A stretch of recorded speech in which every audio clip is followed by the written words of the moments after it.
మాజీ మంత్రి అంబటి రాంబాబుపై కేసు నమోదైంది. ఒక రకంగా ఆయనకి గట్టి షాక్ అని మనం అయితే చెప్పుకోవచ్చు. నిన్న రీసెంట్ గా గుంటూరు జిల్లాలోని ముఖ్యంగా వైఎస్ఆర్సీపీ పార్టీ ఆధ్వర్యంలో వెన్నుపోటు దినోత్సవం అనేది రాష్ట్ర వ్యాప్తంగా జరిపారు. అందులో కూడా గుంటూరులో కూడా జరపడం జరిగింది. అదే నేపథ్యంలో గుంటూరు సిద్ధార్థ నగర్ లోని అంబటి రాంబాబు తన ఇంటి వద్ద నుంచి కూడా తన కార్యకర్తలతో కలిసి కలెక్టరేట్ ఆఫీస్ కి అంటే జిల్లా కలెక్టర్ గారి కార్యాలయానికి ఆయన వినతి పత్రాలు ఇవ్వడానికి ర్యాలీగా వెళ్లడం జరిగింది. అదే నేపథ్యంలో ట్రాఫిక్ ఆంక్షలు ఉండడంతో పట్టాభిపురం సిఐ ఎవరైతే ఉన్నారో ఆయన ఎస్ఐ ఎవరైతే ఉన్నారో వీళ్ళిద్దరి సమక్షంలో మీరు కొంత కంట్రోల్డ్ గా వెళ్ళండి, జాగ్రత్తగా ఉండండి, నిబంధనలు పాటించండి అని చెప్పిన నేపథ్యంలో ఈ సమయంలో మాజీ మంత్రి అంబటి రాంబాబుకి పట్టాభిపురం సిఐ ఎస్ఐ ఎవరైతే ఉన్నారో వీళ్ళ మధ్య కొంత వాగ్వాదం చోటు చేసుకుందని మనం అయితే చెప్పుకోవచ్చు. పట్టాభిపురం సిఐ అయిన వెంకటేశ్వర్లు ఎవరైతే ఉన్నారో గంగా వెంకటేశ్వర్లు ఆయనకి అంబటి రాంబాబుకి మధ్య మాట పెరగడంతో ఆ వీడియో అనేది సోషల్ మీడియాలో పెద్ద ఎత్తున వైరల్ అయింది. అయితే వీళ్ళు ఆఖరికి ఆ కార్యక్రమాన్ని ముగించడం కోసం అని చెప్పి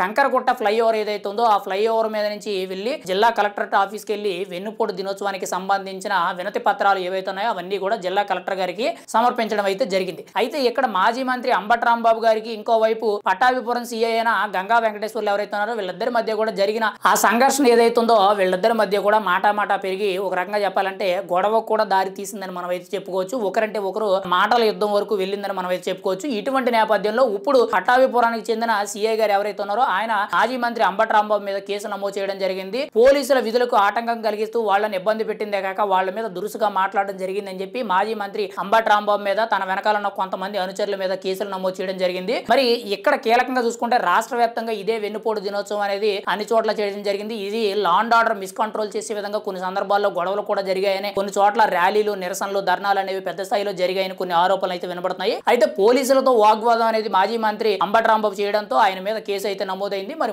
ముందు ఇంకా ఎటువంటి పరిణామాలు చోటు చేసుకుంటుంది ఈ కేసు నేపథ్యంలో అనేది మనం అయితే చూడాలి. ఏది ఏమైనా సరే అంబటి రాంబాబు గారి తీరు అనేది ఒక రకంగా ఉంది, ఇటువైపు పోలీస్ తీరు అనేది ఒక రకంగా ఉందనేటట్టు నెటిజన్లు అందరూ భిన్న అభిప్రాయాల మీద కామెంట్లు చేయడం జరుగుతుంది. కానీ ఎక్కువ శాతం అంబటి రాంబాబు గారిదే తప్పు అనేటట్టు చాలా మంది కూడా ఆరోపించడం జరుగుతుంది. మరి ఈ కేసు నేపథ్యంలో ఎటువంటి పరిణామాలు చోటు చేసుకుంటాయి, ఆయన అరెస్ట్ అవుతారా అనేది మనం అయితే ఎదురు చూడాలి.